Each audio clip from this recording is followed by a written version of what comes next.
నమస్కారం.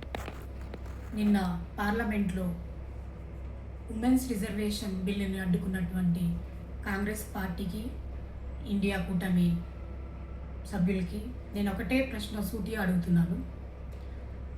Women's reservation bill అనేది ఈరోజు ప్రవేశపెట్టింది కాదు. గత 30 సంవత్సరాలుగా దేశ భవిష్యత్తులో కూడా మహిళలు 33% రావాలి అనే ఒక ఉద్దేశంతో ఆనాడే 1996లో దేవేగౌడ్ గారు ప్రవేశపెట్టారు. ఆ రోజు కూడా కాంగ్రెస్ పార్టీ అడ్డుకుంది. అది తర్వాత 1998, 99లో మన అటల్జీ గారు ప్రవేశపెట్టారు. అప్పుడు కూడా ఈ కాంగ్రెస్ పార్టీ అడ్డుకుంది. తర్వాత మన మోదీ గారు 2023లో మళ్ళీ ప్రవేశపెట్టడం జరిగింది. ఆ రోజు కూడా ఇదే కాంగ్రెస్ పార్టీ అడ్డుకుంది. మళ్ళీ నిన్నటి రోజు నిన్న ఎవరైతే ఈ బిల్లును అడ్డుకున్నారో నేను ఒకటే ప్రశ్న సూటిగా వేస్తున్నాను. రాహుల్ గాంధీ పెళ్ళి పటాకులు లేని ఒక సన్నాసి. ఆయనకి ఏం తెలుసు మహిళల గురించి, మహిళా రిజర్వేషన్ గురించి? అప్పట్లోనే 14% రిజర్వేషన్ ఉంది కాబట్టి కాంగ్రెస్ పార్టీ తరపు నుంచి ఇదే రాహుల్ గాంధీ వాళ్ళ అవ్వ అయినటువంటి ఇందిరాగాంధీ ఈ భారతదేశానికి మొట్టమొదటి ప్రధానమంత్రి అయ్యారు. వాళ్ళ అమ్మగారైనటువంటి సోనియా గాంధీ ఎంపీగా గెలిచారు. రాహుల్ గాంధీ అక్క అయినటువంటి ప్రియాంక గాంధీ కూడా ఎంపీగా చేశారు. ఇదే 14% రిజర్వేషన్ ఉంది కాబట్టే మీ ఫ్యామిలీ నుంచి 3 ఈ భారతదేశానికి ఉపయోగపడ్డారు. రిజర్వేషన్ లేకపోతే మీ ఫ్యామిలీ నుంచి వచ్చేవాళ్ళ? నిన్న ఎవరైతే ఓటేశారో పార్లమెంట్లో ఈ బిల్లుకి వ్యతిరేకంగా, మీ నియోజకవర్గాల్లో కానీ మీ ఫ్యామిలీలో కానీ ఎంతోమంది ఎమ్మెల్యేలు, ఎంపీలు, ఎమ్మెల్సీలు ఉంటారు. 14% రిజర్వేషన్ లేకపోతే వాళ్లకు ఈరోజు హక్కు ఉండేదా? మీరు నిన్న చేసింది మహిళా రిజర్వేషన్ బిల్లును ఆపాము అని మీరు వెర్రివీగుతున్నారు. మీరు ఆపలేదు. భారతదేశంలో 140 కోట్ల ప్రజాస్వామ్యం ఉంది. అందులో 72 కోట్ల మహిళలే ఉన్నారు. ప్రతి దాంట్లో మహిళలే ముందడుగు ఉన్నారు.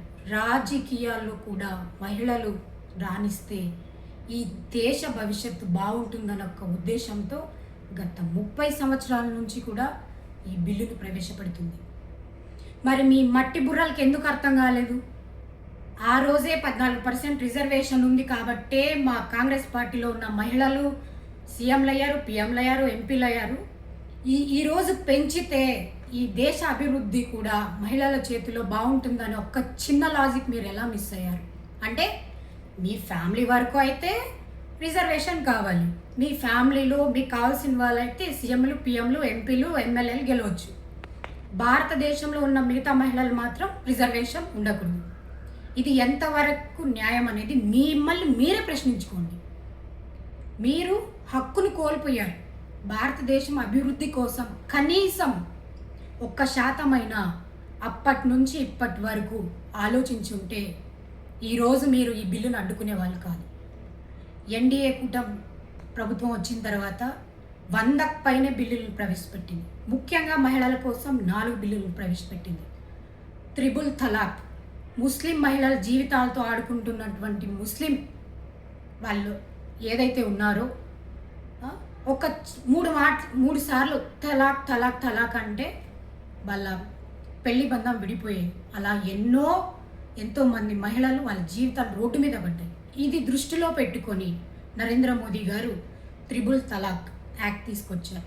మహిళల మీద జరుగుతున్న ఎన్నో అత్యాచారాలు, అగత్యాలు పోస్ యాక్ట్ తీసుకొచ్చారు. మెటర్నిటీ లీవ్స్ కింద మహిళలు ఆరోగ్యంగా ఉండాలి అనేసి ఆ యాక్ట్ తీసుకొచ్చారు.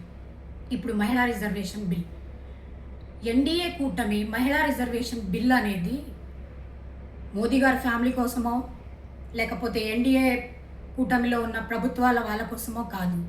భారతదేశంలో ఉన్న ప్రతి ఒక్క మహిళ కోసం తన సమస్యని, తన బాధ్యతని, భవిష్యత్తు కోసం లోక్సభలో గలం విప్పాలి అనే ఒకే ఒక్క ఉద్దేశంతో మహిళా బిల్లు ప్రవేశపెడితే మీలాంటి మూర్ఖులు అడ్డుకున్నారు. ఈరోజు మిమ్మల్ని మీరే ప్రశ్నించుకోండి.